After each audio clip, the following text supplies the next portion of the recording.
Hello, everybody. Welcome to Cover 4 Live. My name's Brandon Adams. Happy to have the entire DawgNation team with us here tonight. Connor Riley, Jeff Sindell, Mike Griffith. We'll look forward to talking some Georgia football with you here over the course of the next few minutes. And I thought Mike Griffith had a great topic suggestion tonight with Georgia Athletic Director Josh Brooks speaking to reporters this week, UGA Athletic Board meeting about a number of issues, and the situation involving G-Day taking shape. And we kind of see what the next few months is going to look like around the University of Georgia from an athletic landscape. By the way, spring sports starting there as well. Mike suggested we talk about some wish list items that we'd love to see Brooks tackle here in these early days. Sometimes with presidential administrations, we talk about the first 100 days. I don't really quite know what day number Brooks is during his term here as UGA athletic director, but this seems like a pretty appropriate topic for me. Mike, I think I have an idea of what some of yours are, because you obviously have been kind enough to remind us more than once about a few of these things. But if I were to ask you what your wish list is for Josh Brooks as Georgia athletic director, how would you respond to that?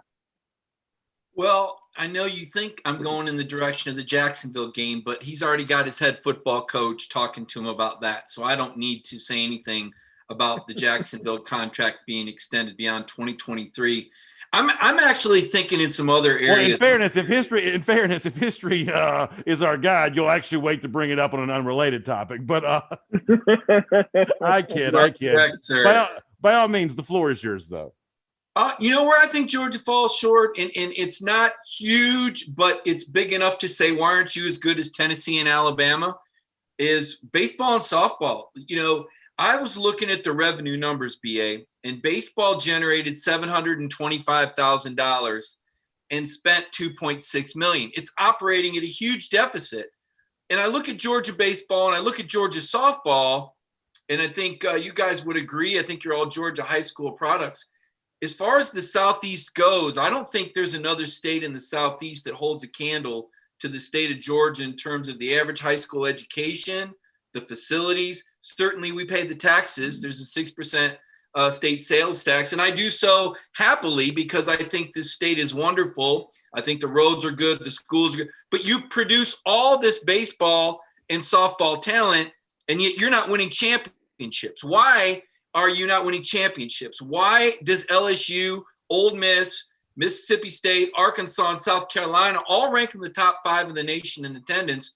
Georgia's not even in the top 25. Well, the answer is because Foley Field is very small. My request is this.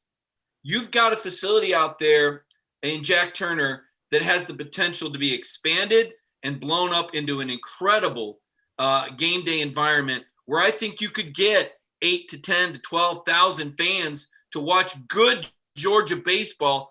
Move the softball program on campus. You're one of the few top programs that doesn't charge for attendance. I like Josh Brooks a lot, but he gave a really bad answer as to why they don't charge. We're trying to grow the sport. Hey, Josh may not know this. I was coaching travel ball 20 years ago, man. That sport has grown. It's already getting better ratings on television than hockey and college baseball. There's no reason why Georgia shouldn't have one of the top 5 softball programs in the country. So my recommendation, my wish list would be, hey, how about now that you've caught up in your football facilities, how about you get progressive, start getting the best baseball and softball players to stay home and start winning championships in those sports instead of letting them be these sleeping dogs that lose money every year. So admittedly, I don't know a lot about softball. Maybe I should. I don't know as much about that as I probably should. However, I do know that when it comes to the baseball situation, the last time they had a season, I'm pretty sure they were sold out for every game. And I don't know that it had been true in previous years. So in terms of a demand for greater seating capacity at Foley Field, based on the most recent season that was played, you can certainly make case there, that was the case. I think the Foley Field is a small ballpark compared to some of the others, but pretty clearly, I would say baseball from just a overall top of mind, standpoint is probably as hot at Georgia as it's been, and it's just a darn shame they didn't have a season a year ago. As Georgia as it gets is 2 first-round pitchers, and you don't have a season, because that was a season in which I think that Georgia was really set up to make some noise. So the softball thing, and Connor's got his hand raised. I'll let him speak on this. The softball thing is something I don't know a ton about. I know they've been ranked and obviously a factor in the SEC. Most of the SEC programs are also very good. But in the baseball situation, I mean, I have more common, just casual baseball conversations with Georgia fans over the last couple of years than I've probably ever had. I think the sport of baseball is actually pretty hot on the Athens campus. By the way, they begin their season this weekend against the Purple Aces of Evansville, there for a 3-game set at Foley Field. Connor Riley.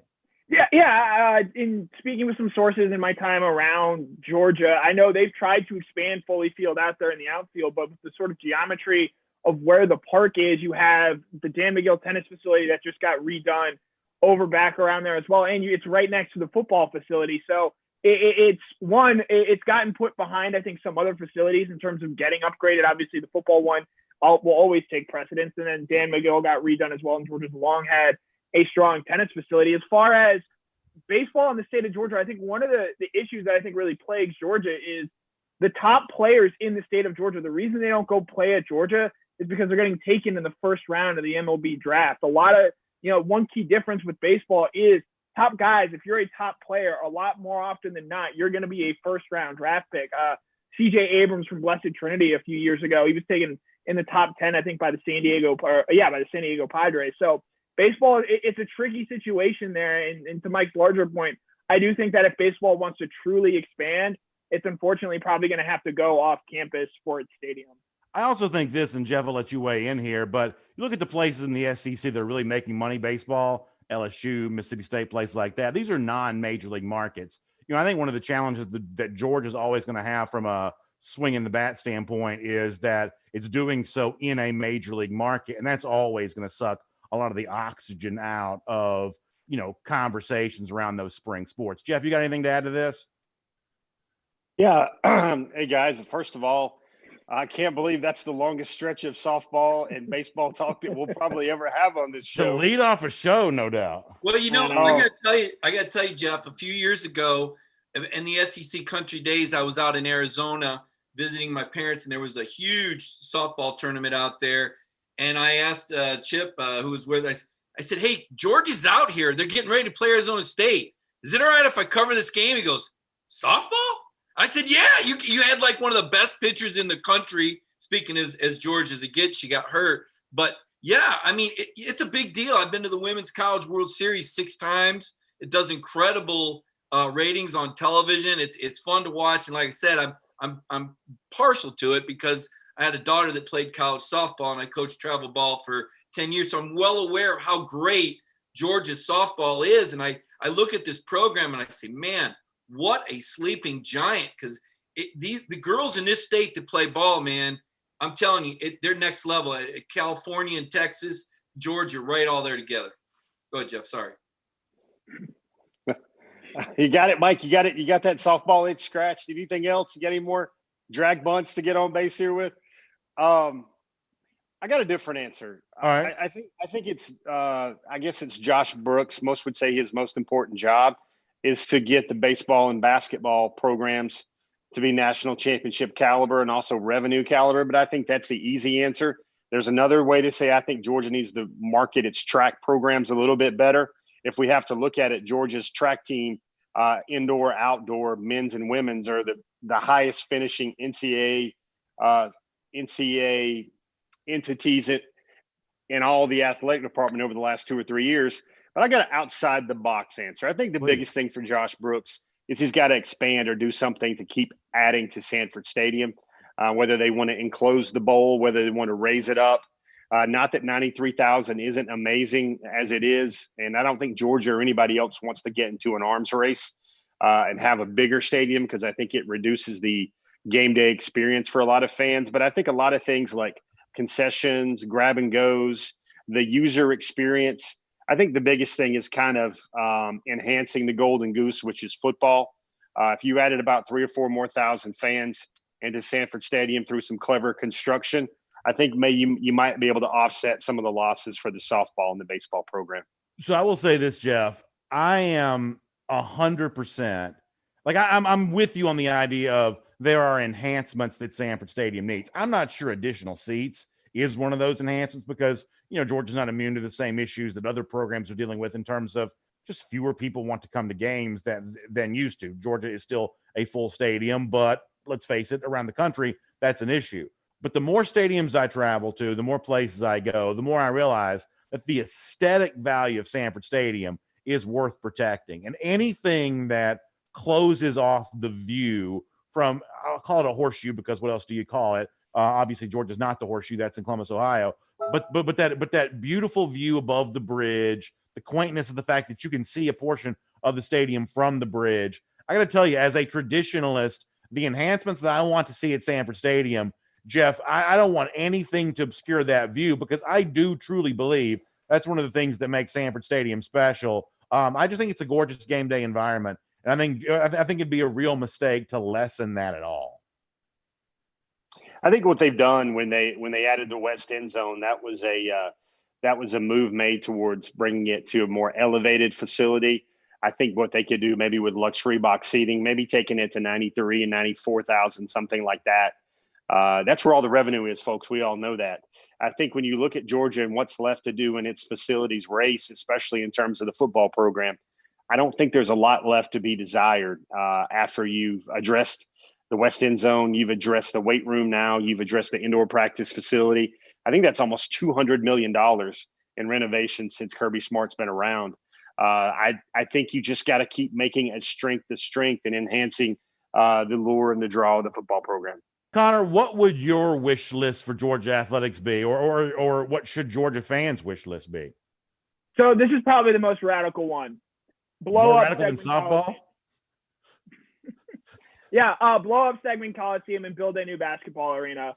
I think Tom Crean has done some really nice things this year in building the Georgia basketball program, certainly making it a more respectable, and hopefully in the next year or two they're getting to a point where they can get in the NCAA tournament and then start contending on a consistent level. But Segment Coliseum is just not a great place to watch a game. And I get it's been around at the University of Georgia forever, but you look at what Ole Miss did with their basketball stadium a few years ago. You visit, a place like the O-Dome that's gotten heavy renovations down there in Florida.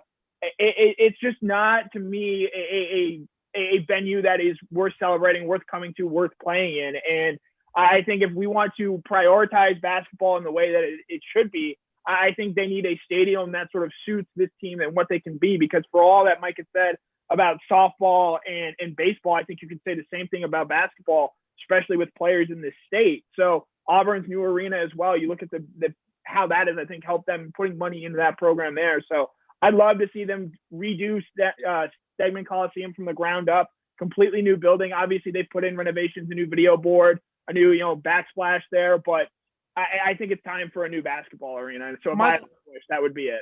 Mike, let me bring you in on this because you've been, I'm guessing, to almost every gym in the SEC, and there are plenty of years where I would have totally agreed with Connor on this, and I'm not in disagreement necessarily right now, but just as a way of playing devil's advocate, now that like new glass facade has been put on the outside there, the corridors, concourses have been widened.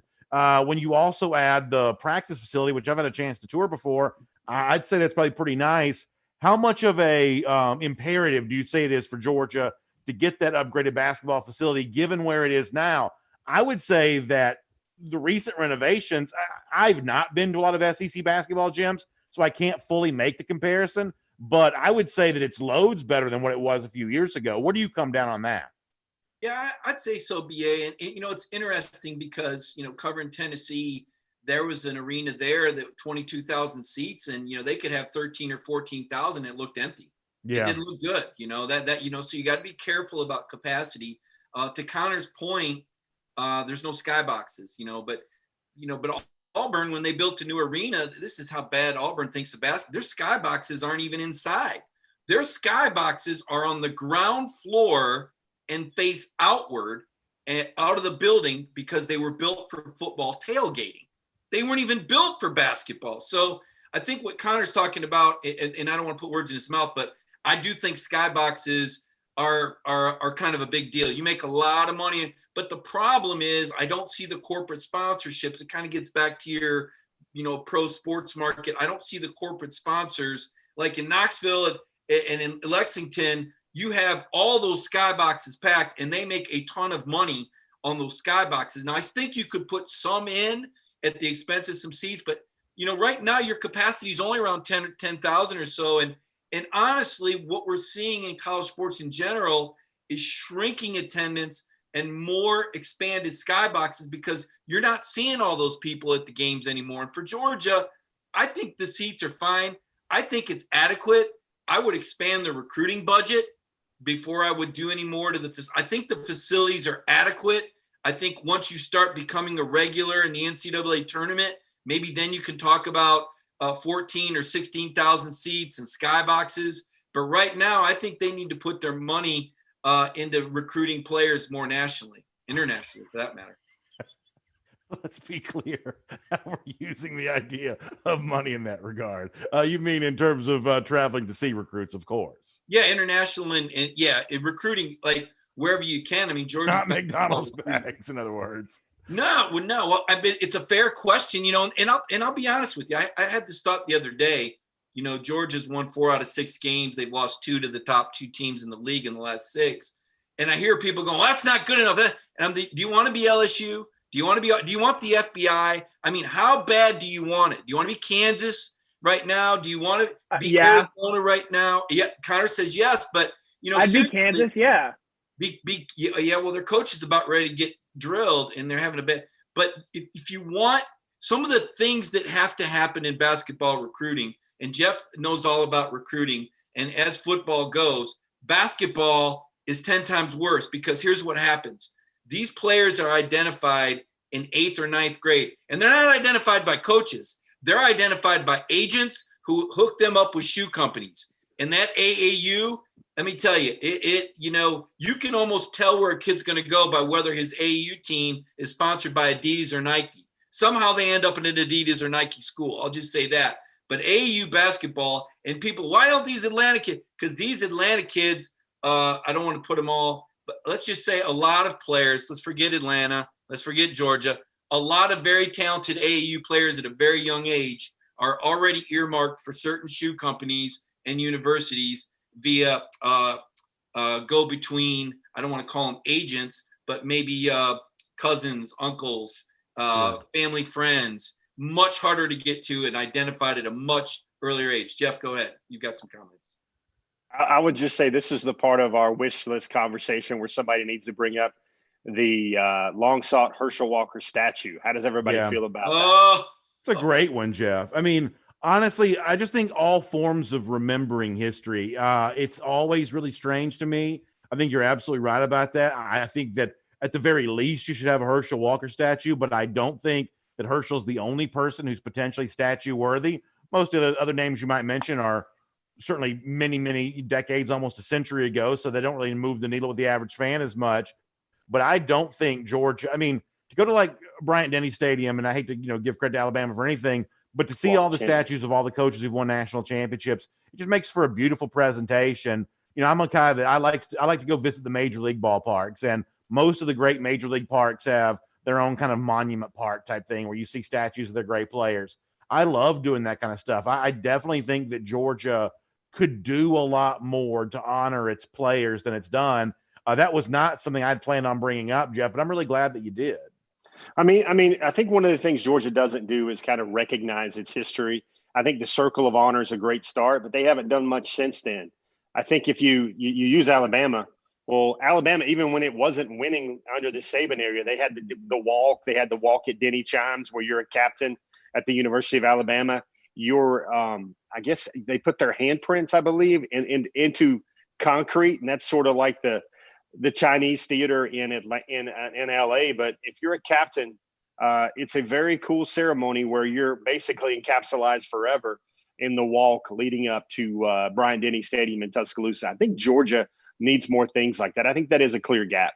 Yeah, I mean, because Urban Meyer needs to put their fingerprint. Oh no, that was something different. That was a different tradition in Florida under Urban Meyer. But Circle of Honor is a tremendous honor to have, obviously. But I don't think that resonates with average fans as much as actually seeing a bronze statue, whatever the material that makes up the statue. The Circle of Honor is kind of a, if you're not a hoity-toity type, donor person, you don't really interact with the Circle of Honor very much. I'm not saying that to disparage it. I'm saying that's the kind of thing that doesn't really enter the average fan's orbit the way that a plaque, a statue, a name on a venue kind of has. I think there needs to be more honoring of folks in a way that the average fan can kind of connect with it. Even the Vince Dooley statue is far removed from the rest of the athletic department as it is. If you go visit that thing, that's a really cool statue. Dooley being carried off the field, which is an image that I have of Georgia football from that era, the faint memories that I do have from those early 80s days with Coach Dooley. But that's the kind of thing that the average fan can really appreciate that. Connor, there's almost no argument for more. There's no argument against more statues for Georgia, is there? I guess, where are you putting them? I'd put them just about anywhere, to be honest with you. I mean, how about where Foley Field's at right now and follow Mike's suggestion? I mean, because there's just not a lot of space, especially around Sanford Stadium, because it's all surrounded by academic buildings. So academics. I'm kidding. Again, these are colleges. I think, yes, a David Pollock statue, honoring, finding a way to honor the 2017 team, maybe even the 2002 team. But from a pragmatic standpoint, you just got to tell me where you're going to put them in a place where they are accessible. Because as you mentioned with the Dooley statue, it's not close to Sanford Stadium. It's not. I wouldn't recommend walking from Sanford Stadium to getting to the Dooley statue. All right, go ahead, Mike. One of the coolest things about Georgia, and I think most Georgia fans know this when they visit the campus, is you can walk inside the stadium and stand under the scoreboard and take your picture of the stadium. And it's really cool that Georgia does that. I think that's really something unique. You go to Notre Dame, you got to beat security to get inside. You go to Clemson, you got to look through iron bars. Bryant Denny, everybody's locked up, but Georgia's like, you know what? We're still Georgia. You can walk in, you see a lot of alums in there taking pictures of their family with the stadium in the background. I think you could put those statues right under that scoreboard, line them up. I think that's a great idea, actually. It's very similar to what exists in some major league ballparks as it is right now. That, to me, is actually a really good idea. Let me do one more on this topic. We'll get ready to shift gears. And this is obviously more in the kind of the true wish list, vernacular, because there's not a whole lot Georgia can do about this. But when you see another upcoming season like this for football where there just really isn't a marquee home game, and I think Georgia dealt with the same thing in 2017. There was a little bit of this in 2018 as well, where you just sort of get stuck without a game. And if you're a fan, you're a season ticket holder, the ticket that you're holding for these upcoming games when you're playing Charleston Southern or whomever else, it's actually worth less on the street than you're forced to pay for it. By the time you do face value plus donation, you're talking about $100 or so per ticket to come to these games, when the street value of tickets for a lot of the games that Georgia's going to be playing on this year is probably only about $15 or $20. I wish there was some sort of insurance against making sure you're not stuck in a year like this where you really don't have that big home game. What's the SEC game? South Carolina, Missouri. You've obviously got, the UABs, Charleston Southerns of the world. I think something to try to protect a big home game to make sure the folks there in Athens get a chance to see a marquee opponent. There's only so much you can do about that. And in future years, there'll be big non-conference games, taking place here, which will kind of act as a little bit of an insurance against that. But to me, it's a real shame for the ticket buying fan. They're just kind of stuck without a big game at home this year.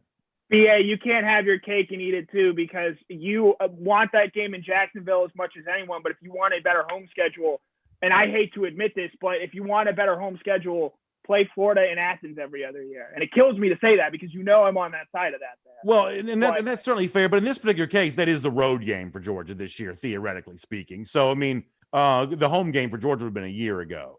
Because I remember Mike was talking about playing in Jacksonville the whole time. So in this particular case, I think your larger point's obviously true, that by playing Florida and Jacksonville every year, that's impacting your home schedule. And you're absolutely right to say that I'm still in favor of the cocktail party, even though you're making that trade-off. But this is a scheduled, road game for Florida against Florida in air quotes this year. So the Florida game alone is not necessarily protection against that. It's just kind of a shame. In a perfect world, I'd like to do it all. I'd like to have the game in Jacksonville, but also have marquee home games as well. And starting in a few years, that is going to be happening with more regularity, because Georgia's playing these big non-conference series every single year. But Jeff, that home schedule this year for Georgia is just pretty wretched. And there's not a ton Josh Brooks can do about it, but it's not good for the fans. Well, we were talking about big things where Josh Brooks can wield the saber of authority and really make real change at the University of Georgia. This is something Mike and I have a lot of discussions about because, it's okay to be men and disagree. Mike's, got his clear opinions about the Florida game. I see what he's getting, but to me, I think the Florida game is linked to the Georgia Tech game. I think Georgia Tech is something that I always feel this way. Georgia Tech is an antiquated rivalry. I know everybody wants to go there and see Georgia beat them by 50 points every year, but when Georgia's already complicated neutral site schedule with Florida is then further it's just further made even messier with the fact that they've got an out of conference home and home state rivalry that really works against it in a lot of years. I've always been a fan, especially since these new Chick-fil-A games came out. Move Georgia Tech to a Chick-fil-A game, play that every 2 or 3 years. And then you have a lot more freedom for that big boy scheduling. I think it's not just not just the Georgia-Florida game neutral site in Jacksonville and how good Florida is, and it needs to be more competitive for Georgia. I get that. But I think the real complication is when you have the years where you have to deal with neutral site Jacksonville and Georgia Tech. I think get rid of the Georgia Tech game on an annual basis and you solve some of your scheduling problems. Yeah, I mean, it's one of those things where of the four of us, ironically, the only one who's staunchly in favor of continuing to play Tech every year is Connor. Now, by the way, this is all a fictitious conversation because Georgia Tech's not going anywhere anytime soon. But when there's any kind of thought of this that pops up, the only person, and even though I'm typically as traditional as it comes when it comes to college football conversations, I'd be sort of fine with doing something different, playing more big non-conference games outside the in-state rivalry. Connor, you're the lone defender of this on these conversations every time we have them. Yeah, because, again, college football is a sport about traditions. You guys all talk about it. You talk about loving having Georgia and Florida in Jacksonville. Mike, and Mike has his favorite traditions as well. You have Tennessee, Alabama. I'd point out Georgia Tech's won a lot more recently against Georgia than Tennessee has against Alabama. But that game, I think, still matters to a lot of people, and that's why college football is the way that it is. There are a lot of issues right now with college football and sort of the changes that it is undergoing. Transfer portal, whether that be that, name, image, and likeness as well. If we just want to say, hey, let's just keep changing anything, eventually college football is not going to be the sport that we all fell in love with, and it's going to be a junior varsity version of the NFL. How about Jay Skypes on YouTube? Let me read this right quick from Jay, who says, there he is. Hello. Oh, look at this. Wow. I'm at a family gathering. Myself and my sister-in-law, Jana Richter, celebrating our birthday tonight. What's going on? Happy birthday to you. Thanks for spending a little time with us.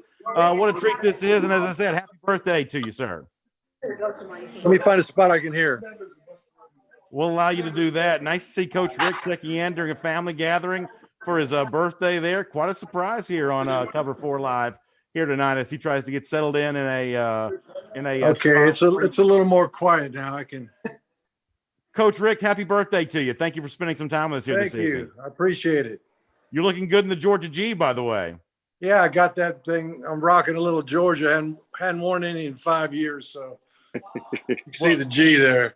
It is certainly looking good. What's it like to be back in Athens here a little bit these days? Well, we come back a lot. My mom, my dad, my brother, my 2 sisters, they all still live in town. Of course, my sister married Brad Johnson, whose son Max is at LSU and beat the Gators. I know everybody likes that, but that was a wonderful moment. We actually replayed that game tonight and relived that.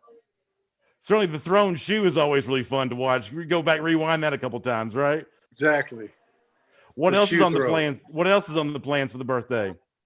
Not much. I already had my favorite meal, which is hot dog delight. Toasted white bread, hot dogs, cheese, baked beans, and ketchup. Hit the spot.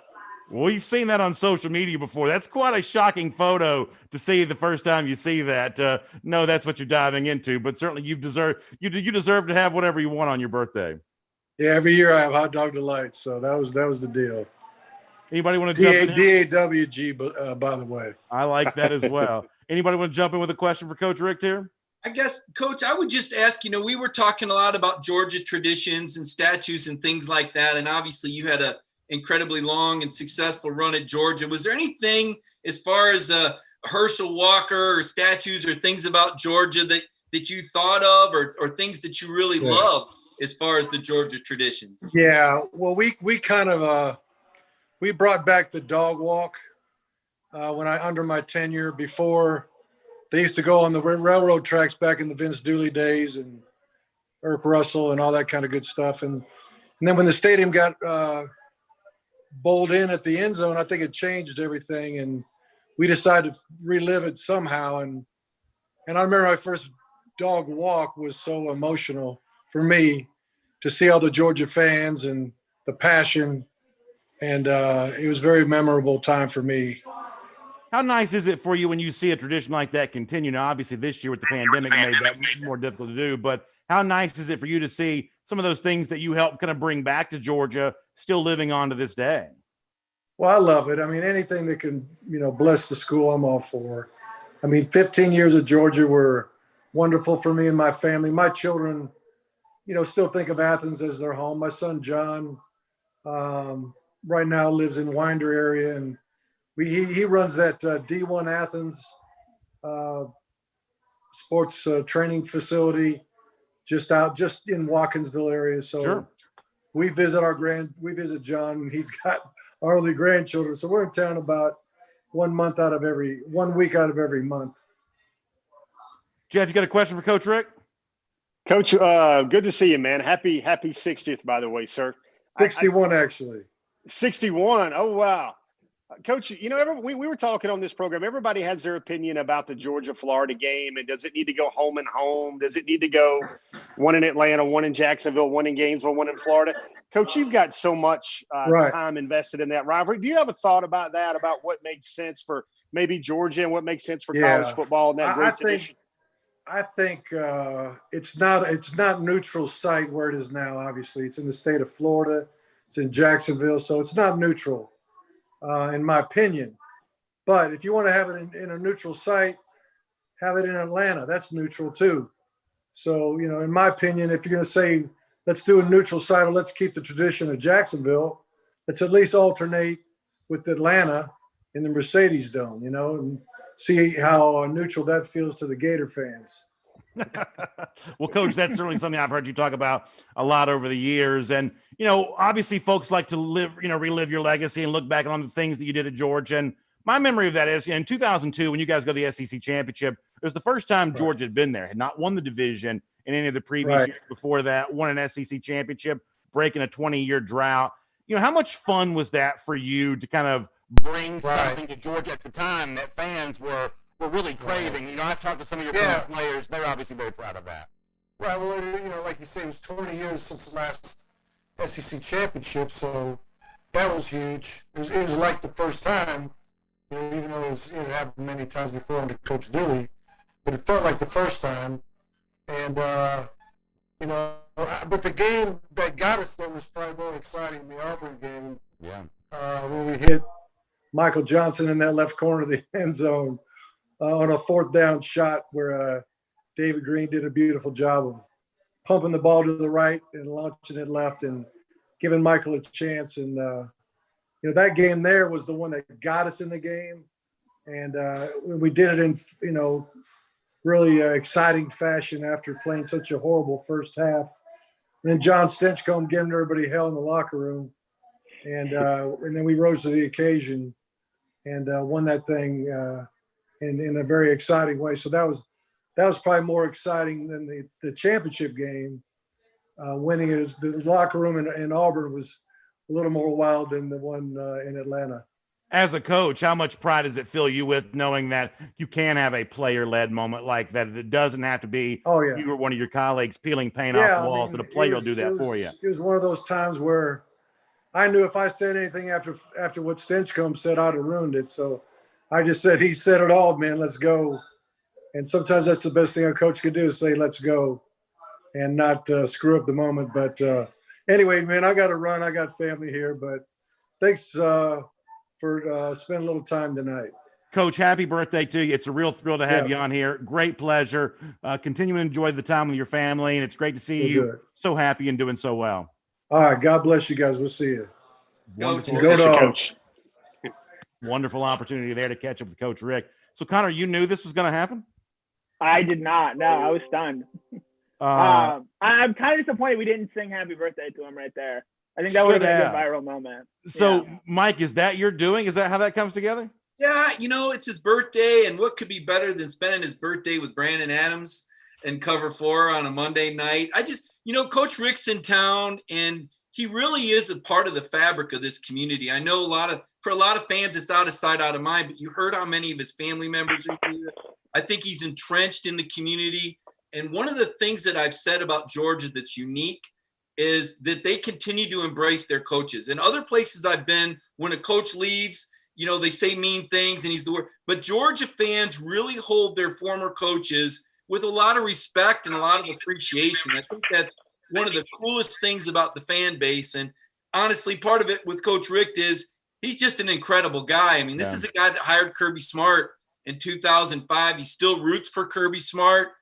Kirby still has great respect for Mark. I mean, it's just a really cool thing to have a guy like Mark Rick be a part of Georgia football history, advance the ball forward and put the program in a great position where now they have the opportunity to add these facilities, and you see the things Kirby's doing, and everybody's good with it. There's nobody arguing over who's better or who deserves what.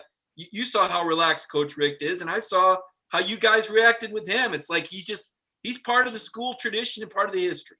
Yeah, I mean, I'll tell you this. I have great affection for him. I think he's obviously a man worth emulating in every sense of the word, but I think his football accomplishments deserve to be treated highly as well. As I said before, I mean, I was a fan in 2002. I wasn't working in any media capacity yet, and I know how much all of us at that time craved a chance to go to Atlanta. The idea that you're in the state of Georgia, the SEC championship game is played right down the road from your campus, and you can't even get into the stadium for that game. And to think that, Georgia did earn its way there in 2002. And as Rick said, the thrilling game that I was lucky enough to attend at Jordan-Hare Stadium, where you did come from behind to beat Auburn, the Michael Johnson touchdown pass.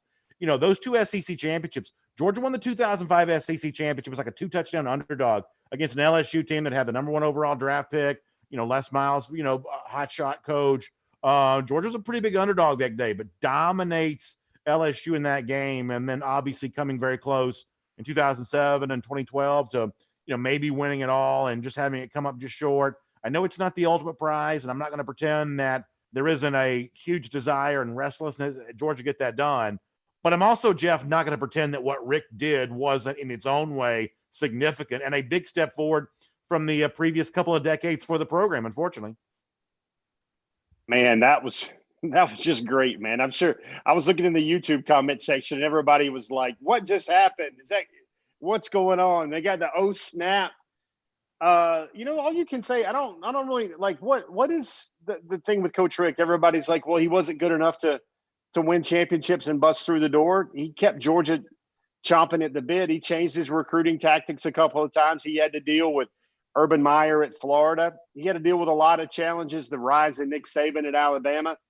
I mean, really, if the thing that goes on his resume is that was the coach that was good enough to keep Georgia a perennial top 10 team and in the hunt for a championship a lot of years, like maybe 75% of his tenure at Georgia, man, that's a great thing, man. And a lot of schools would change places with Georgia for things like that. And I'm glad to see the reverence for Coach Rick and a lot of the traditions he started back during his time there. And Connor, the other thing that's got to come up in this discussion is to coach as well as he did and have as much success as he did, even if it wasn't the ultimate success, as much success as he did. And yet still, as he turned 61, surrounded by family, surrounded by friends, seemingly as happy as it gets, that also counts as well. That is part of his, list of accomplishments is that he is living well through all of this. I think 0 regrets in terms of his personal behavior while coach at Georgia and other places in his coaching career, and certainly, revered by those closest to him. And in terms of the Rick legacy, that matters a lot in all of this as well. When you say 0 regrets, you're talking away from the field, right? Of course, yeah. Away from the field. Yeah, okay. I just wanted to clarify there because I think, and having talked with him before, I think if he could go back and do anything again, I think he changes that after Mike Bobo leaves, or maybe not even let Bobo leave in the first place, but take up play calling duties for that 2015 season. And I think maybe that changes the way things end there in his time at Georgia. I mean, the college football playoff, I think, obviously needed to happen a lot sooner. And if it's around in his time at Georgia, he's got at least 3 teams in the playoff there in 02, 07, and 12. And again, I think getting into the college football playoff, once you get there, you're clearly good enough to win. And, it's funny, we were talking about Georgia Tech right beforehand. I believe Georgia Tech had beaten Georgia 3 straight times before Rick had showed up. And since then, since Rick came in, Georgia Tech in 2000 for the 2001 season, Georgia Tech has won 3 times in that time since then, really turned that rivalry around. Played a big part in turning around the Auburn rivalry as well. Their last win in Athens was 2005. So a guy who, sure, he didn't win the big one, but that doesn't take anything away from how good of a coach he was. He did a big job in turning Georgia from sort of the sleeping giant that it was in the 90s to being a relevant program on a semi-annual basis. Mike, I want to thank you for inviting him onto the show tonight, because that was a real thrill for me. I really enjoyed that. Yeah, well, Cover 4 and DawgNation, we never, people never know who they're going to see. I mean, it's part of the fun of the community we built up. And I'll say this, and you guys know I was covering Tennessee when Mark Richt came in the league. I'll tell you what he did.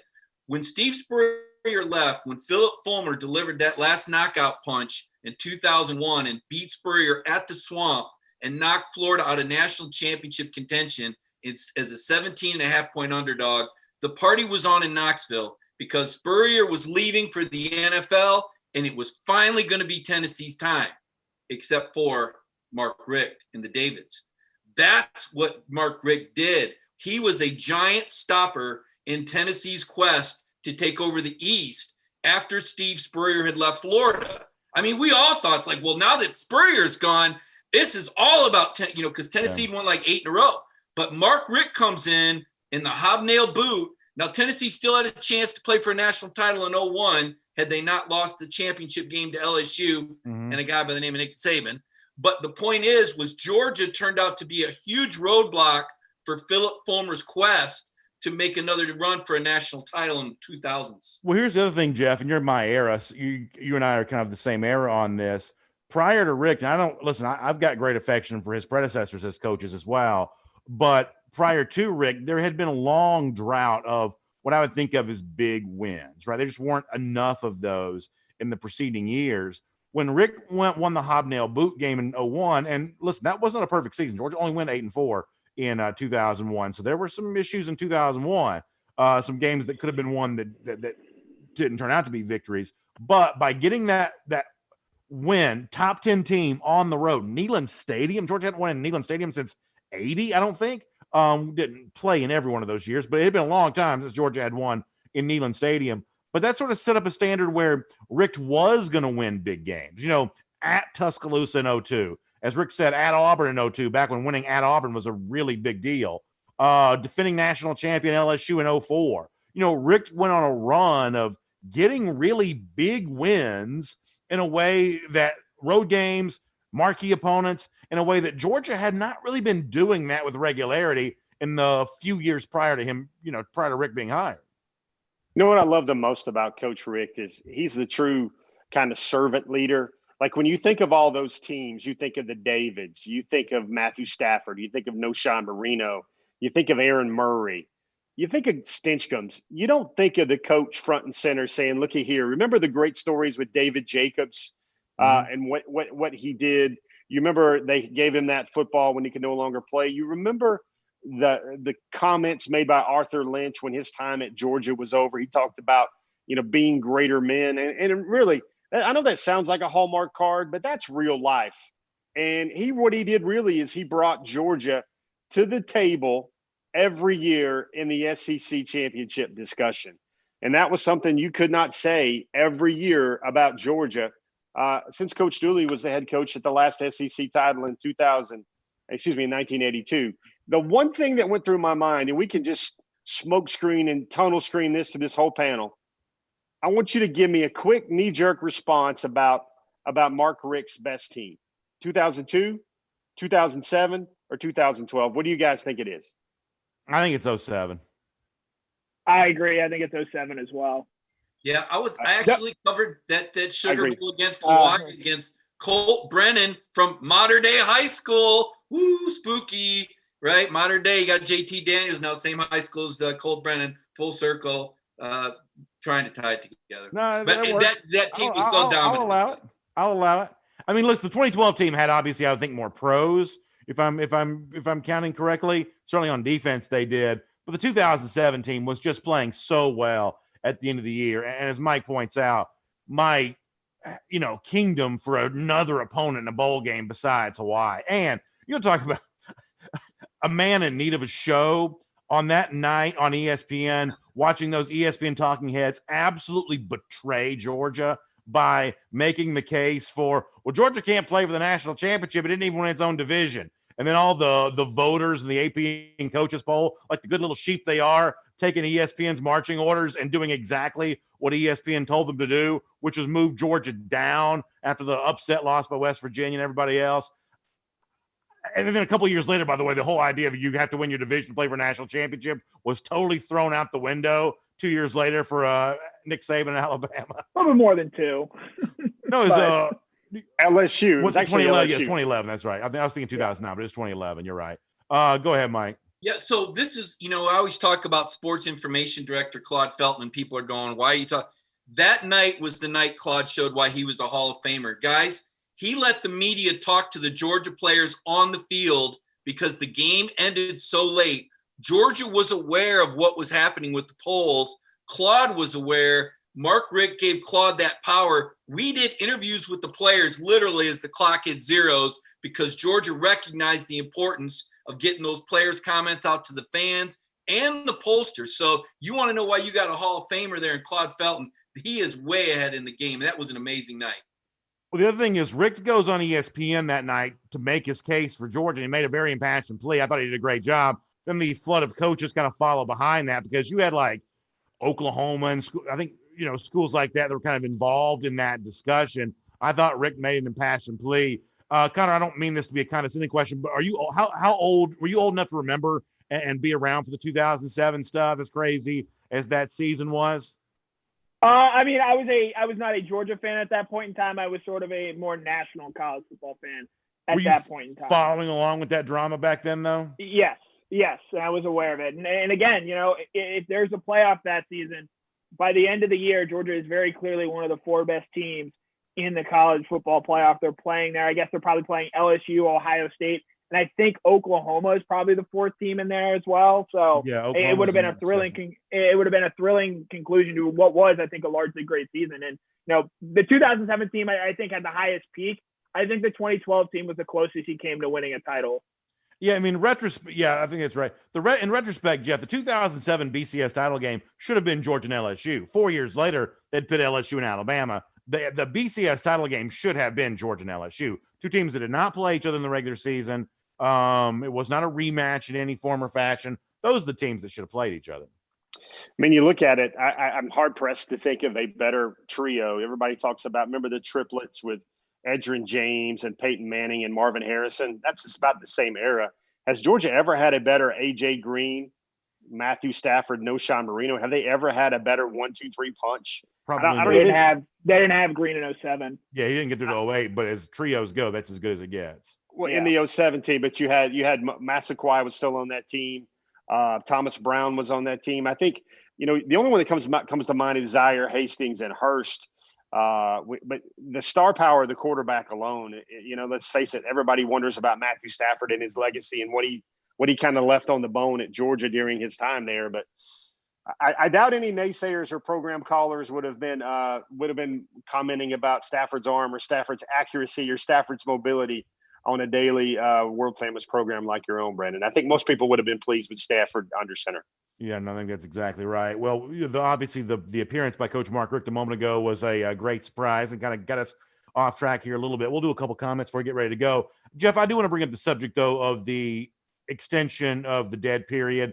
I find this just to be outrageous. And I find the silence on the part of the kind of old guard college football media to be totally reprehensible. I think these recruits need somebody to take up their cause. And it's got to be somebody, I think, outside the recruiting industry. We've got to have sort of regular college football media talking more about this. These 2022 guys have just been absolutely dealt an awful, awful hand. Unlike the 2021 guys, at least the year prior to that, they would have been able to take some visits. There's some of these 2022 guys who've never visited anywhere. It's so unfair to them.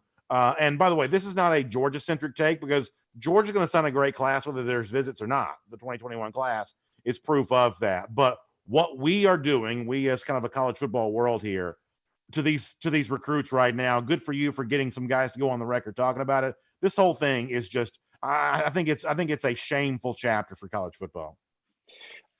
I kind of agree with what you're saying there, Brandon, especially that part about, everybody, the knee-jerk thing is people go, come on, man, the 2021 class, look what they had to endure. They had to go the whole way. Well, it's a little different. A case in point is Oscar Delp, fabulous tight end out of the state of Georgia.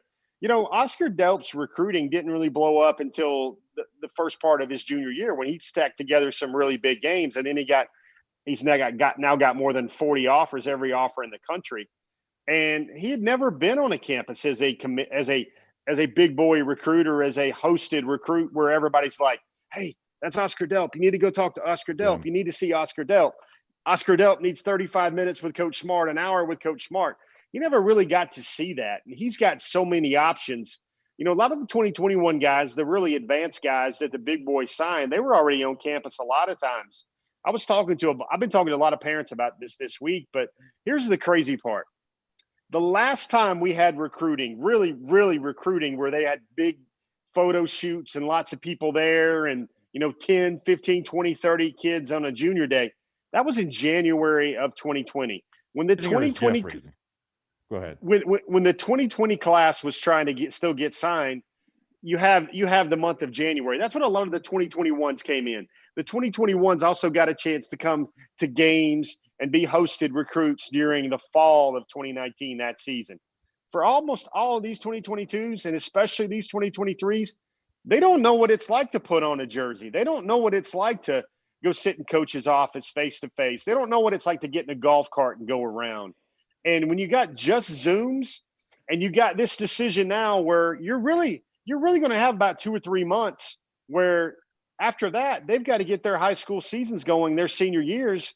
And then what will the visit window look like in the fall? Everybody thinks, yeah, Georgia's going to have a full stadium again. Well, what will that look like for the recruiting section? What will that look like?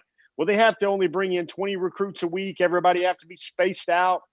There is a huge stress level now for this kind of unnoticed class, the 2022 class, where a lot of even the highest rated guys now, when I talk to them about it, have you really been anywhere on a visit yet? And they're like, no, I haven't.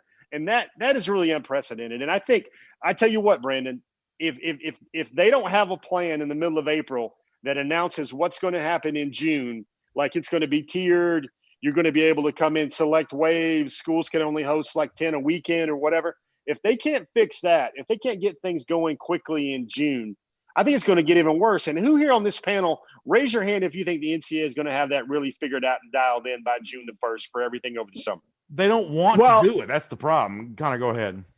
Well, I was just going to say the point Jeff touched on there in the end, I think, is the biggest issue. It's not the national media talking to presidents about why this needs to get changed. It's the fact that the NCAA came out yesterday and said, as of right now, we don't have a plan for what visits coming back even looks like. We hope to have that by the middle of April at the latest. But what exactly have they been doing these past many months? They've known since November 18th that April 15th was going to be the date that the dead period was set to expire. So how do you allow all those months to expire without having a plan? And obviously, with the way this virus has changed over the past couple of weeks, it's trending in a more positive direction. And obviously, even if they do have a plan and they figured it out by June 1st, there's still going to be COVID cases and COVID protocols that will have to be taken seriously there. But to me, the biggest issue, and it's the entire problem with the NCAA, is they have essentially just kicked this can down the road, and they will continue to do so. And it is clearly at the hurt of not just the football athletes. This applies to every high school athlete in the country that wants to potentially go to a school, visit a school, get to meet with coaches. And it is just a continuous of what the NCAA has become in recent years of kicking the can down the road. It's the only thing they seem to do, and it's the only thing that they seem to want to do. But, Mike, it's because, in my opinion, and I'll let you jump in on this, the only language the NCAA understands is the language of shame. they will keep doing exactly what they have always done, really forever, without any remorse whatsoever, unless they are shamed into doing otherwise. Virtually every change that happens around college sports, the antecedent, is that the right word for that, almost always ends up being some form of shame, some form of public pressure. But frankly, a lot of the old guard doesn't care about this issue enough to really, put that shame on the NCAA where it belongs here. And I think this entire thing is just detestable. Well, I'll say this, President Moorhead the other day talked a little bit about this on our conference call, and he said that, he serves on one of the boards with the NCAA, and they're looking at how the coaches have been able to communicate with the players via the Zoom calls. I think there's a couple of factors here. One, I think right now we're seeing, not at Georgia, they've done a tremendous job, but you've got to remember it, probably 98% of these other schools, there's a lot of financial hardships.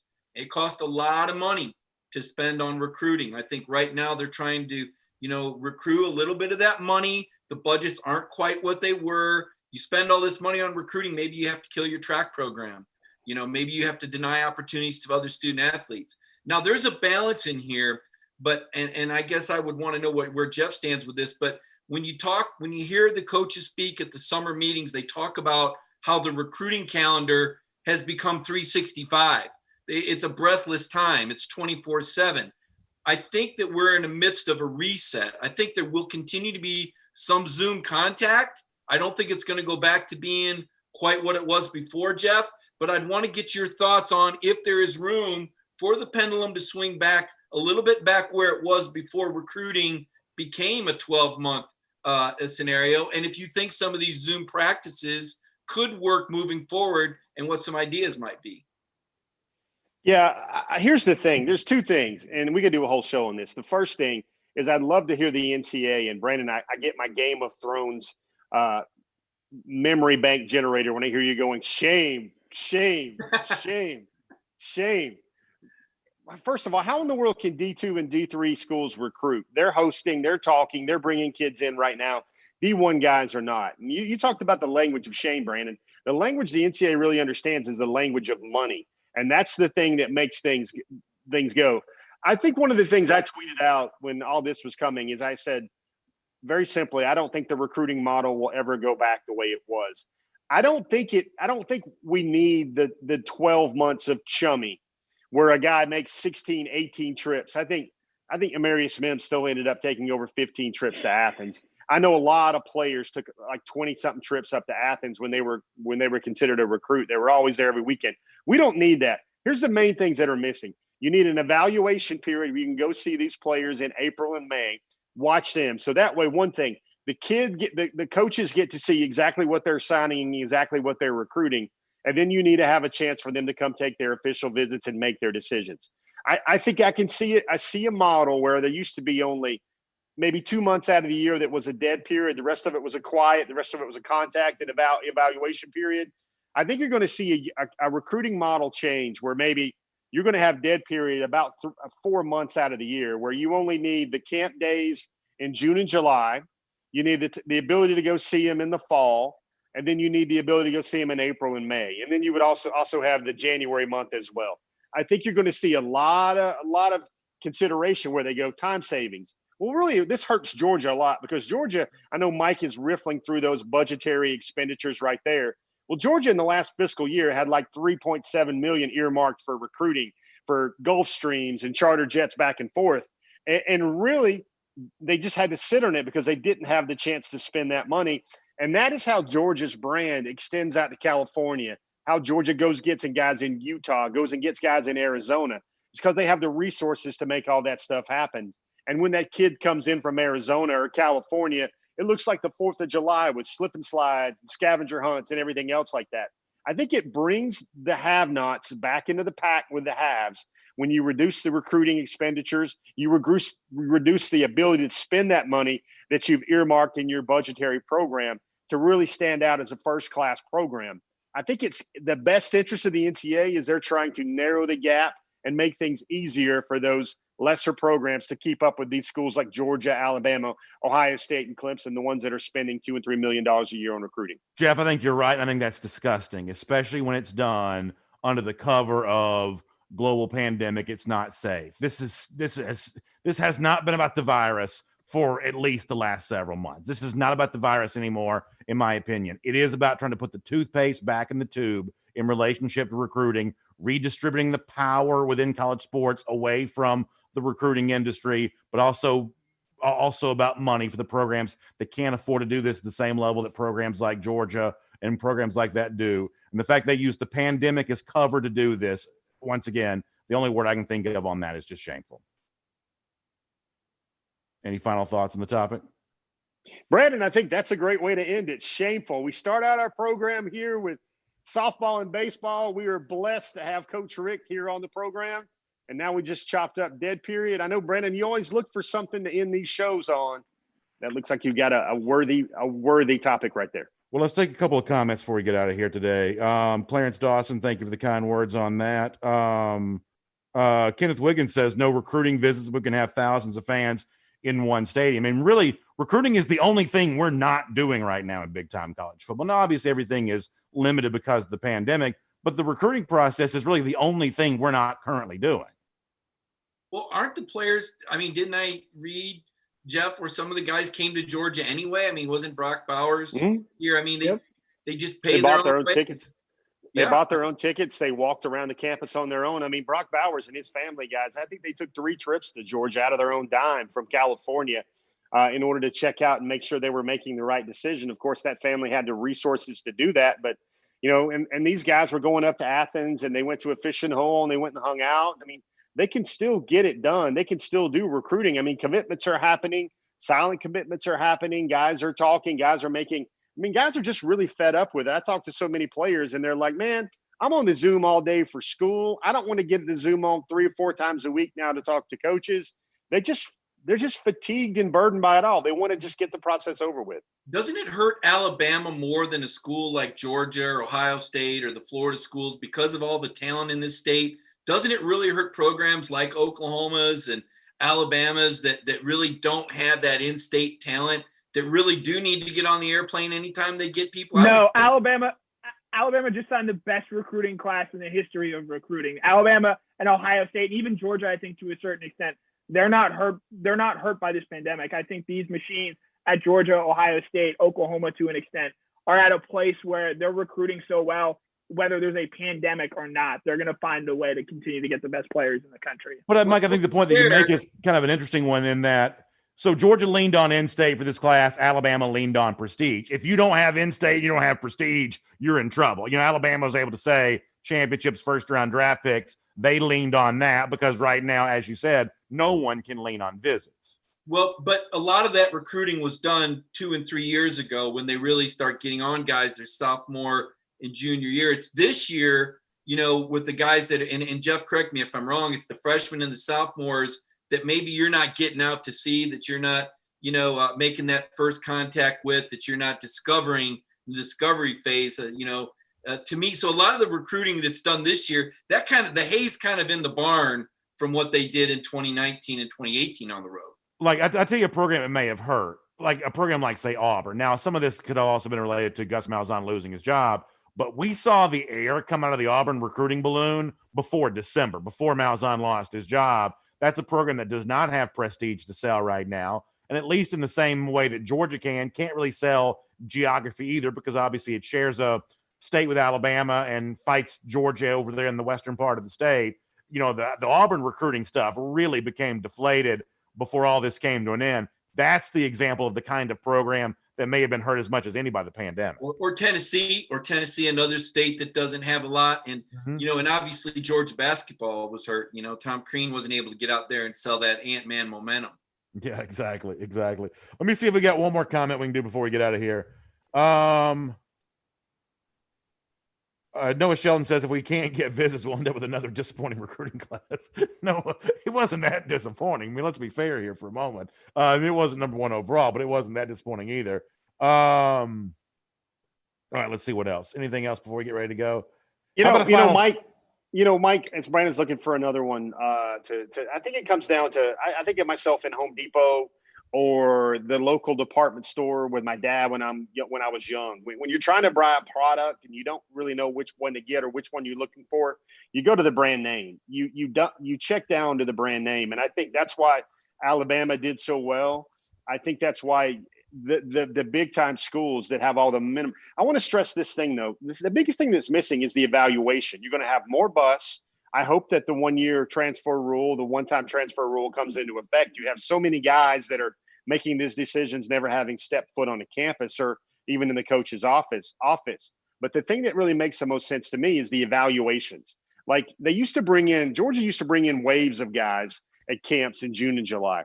And they would come in and they would be there. Okay, this is our pretty good group of offensive linemen. And then they would pull out their pretty good group of offensive linemen. And this is our great group. They need to see how guys are compared to other guys and going against other great guys. And I think that's what you miss. You don't see that at the openings anymore. You don't see that head-to-head competition between a kid from Arizona and a kid from Florida to see who really is the quickest wide receiver, or to see if that kid in Arizona can really cover all those receivers out of that South Florida speed. I think the evaluations are the biggest thing you're missing here. And you're going to see some players at like a Louisville or other schools. They're going to look like first rounders. They're going to go, what happened there? And you're going to see a lot more busts and a lot more portals. And that's going to be one 3-year wave of this story. Everything goes forward. Jeff, are you confident that, or have any idea of whether or not they're going to get those summer camps? Because reading the tea leaves, at least with how conservative the NCAA has been on this, I don't think you'll get that. I think you'll get prospects being allowed to come back to visit, and that'll quiet some of this.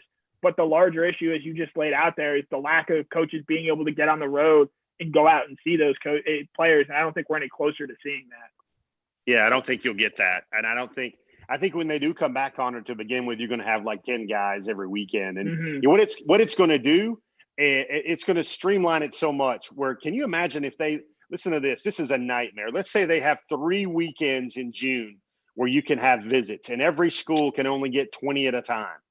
Can you imagine the competition for those visits between an Alabama, an Ohio State, a Clemson, a Georgia, like sucking in everybody? And it's going to be, a lot of these kids are going to be like, well, I had this offer from Big School U, but they've had visits all this month and they haven't invited me yet. You're really going to be able to know where you stack on the board because only the elites and only the exclusives are going to get invited to that. And you want to try and get everybody there at the same time. I think that's going to be maddening once the visits return. Mike, real quick.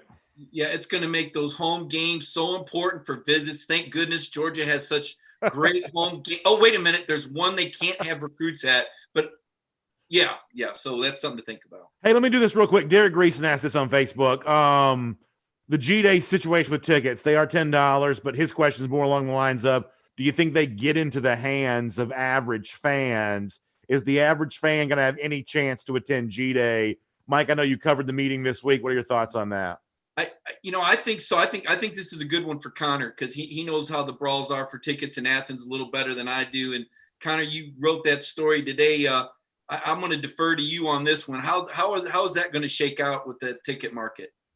Yeah, so obviously the high-profile donors, the Hartman Fund, and then I believe the McGill Society members will sort of get the first claim on tickets. And then 2 weeks after those tickets are eligible to go to Hartman Fund donors on March 15th, that's when the general public can begin buying them.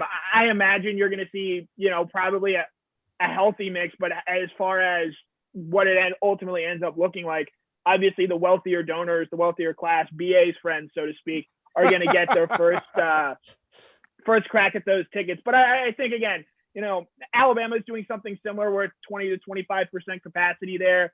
So the idea that it was going to be 50,000, we're just not there yet with the vaccination level efforts. So I think this is about as good a solution as you can want because while obviously everyone wants to look out for the common fan, as we all just sort of laid out there, this is all about money. And while, yes, the proceeds are going to a charity, as Georgia has outlined and said there, if you pay money and you give a lot of money to the Georgia program, you're going to get something in return. In this case, it's earlier access to spring tickets. But here's my only request, and we'll end the show after this. To rich guy donor who gets the G-Day tickets, if you're not going to use them, give them to somebody else. We've had this problem with basketball all year long, where rich guy donor or rich person donor gets the tickets and then doesn't use them. Rich women can buy tickets too. If you get the G-Day tickets and you're not going to go to the game because it's overcast or whatever else, give them to somebody who wants to come see the spring scrimmage. That's my only request for the for the moneyed Georgia booster. He'll be invited to attend the G-Day spring scrimmage. Really fun stuff to have Coach Rick on here tonight. Also really fun to have all of you as well. Does anybody have anything else they want to say before we say goodbye? Sounds great. Jeff will be with me tomorrow on DawgNation Daily. Looking forward to doing that. Mike and Connor got some great stuff coming all throughout the weekend. And as Mike said, good stuff on the site today covering all the news related to Georgia football. So thanks for being here on Cover 4 Live. Really appreciate that. We'll see you back here again very soon.